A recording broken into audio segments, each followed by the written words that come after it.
Hey guys, just want to talk to you a little bit about finding products to sell uh, and ideally sourcing those products from the U.S. Right now, we're in the middle of this trade war between the U.S. and China, and actually, probably really better said, between the U.S. and everybody else in the whole world. We're just picking fights right and left. Um, but there are opportunities to source things here in the U.S.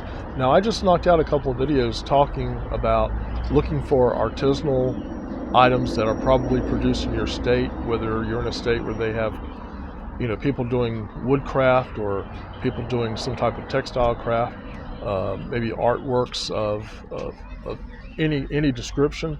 Uh, all of these things represent possibilities. But with the summer coming up here in the U.S., I would encourage you to look at a place that you might not really think about. So when you're traveling, make it a point, once you get a few hours away from home, make it a point to stop in to a grocery store. Oh, I know that's a scary thought.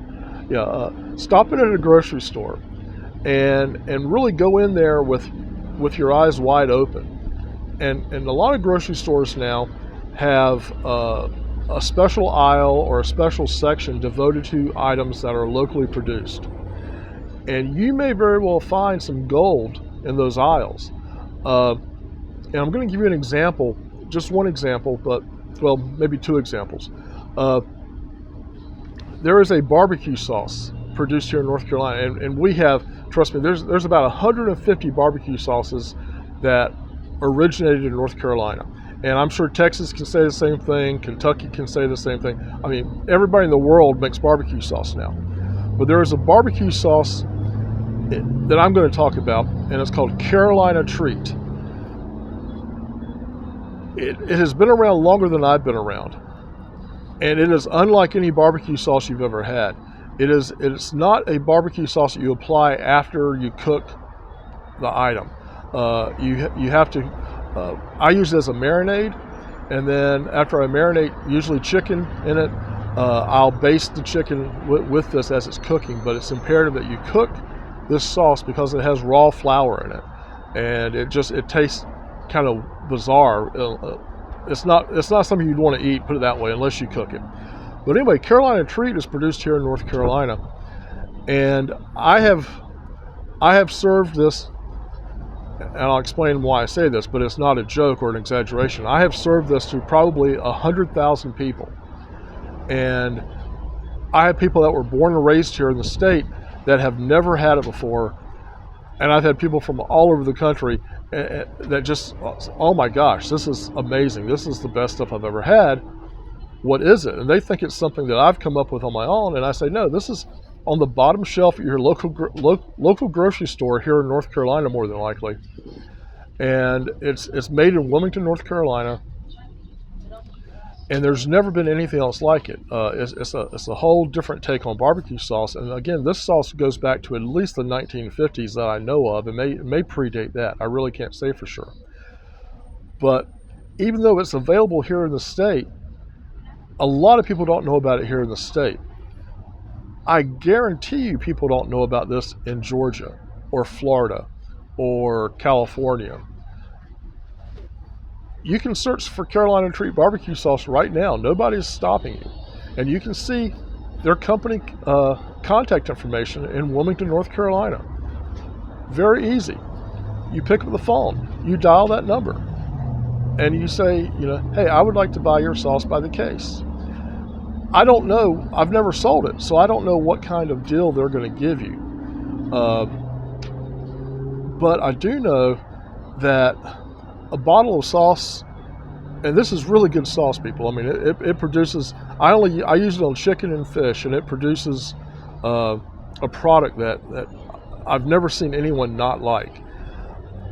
But something that's worth $5 a bottle here in North Carolina, that might be worth $15 a bottle as a novelty item or a premium item in California.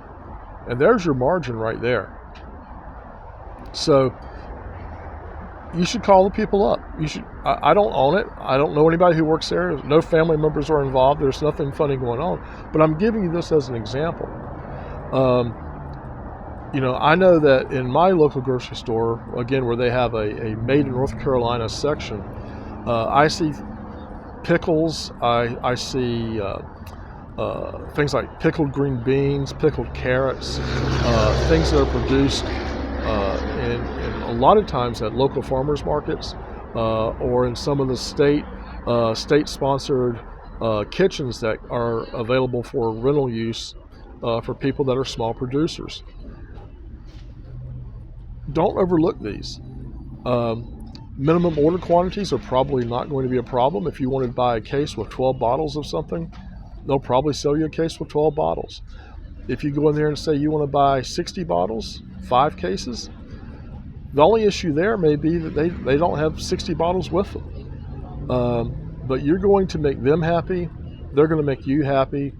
Y'all can help each other grow. A lot of these really small producers are not on Amazon, and a lot of them don't plan on going on Amazon. So you may not run into the resistance that you would run into with some other types of producers, maybe that are producing a little bit larger quantities. Again, every potential source is going to be different, and you have to learn how to talk to the people, find out what it is that they would like to do, and how you might be able to help them solve their problems, and they can help you solve your problems. So once again, just think through this. I'm trying to give you ways to think about things that you might not have used in the past. Our brains are remarkable things. We keep learning our whole lives if we let it. And as long as you can think about things in a new way, there's no reason you can't be successful selling on Amazon. So keep this in mind, hit like and subscribe, and we'll see you in the next video.